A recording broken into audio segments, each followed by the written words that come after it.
Hello, I'm going to show you how I add a question or a poll here. And so I've already launched my um, Zoom classroom, my meeting, but right now I've created about, do you have a family business, so that I could launch that.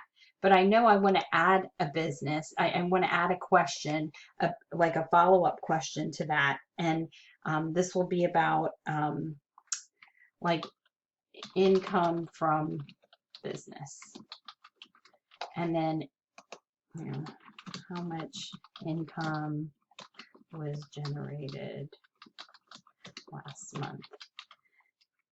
And so I want to have a multiple choice question, and I'm adding it at just do it very quickly. Let's see, less than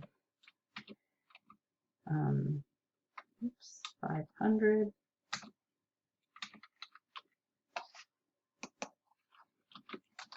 more than 1,000.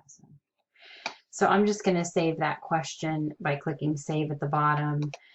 And so now I have two questions in here, and I can edit those or delete those. So when I go into my class, I can launch those questions. Thank you.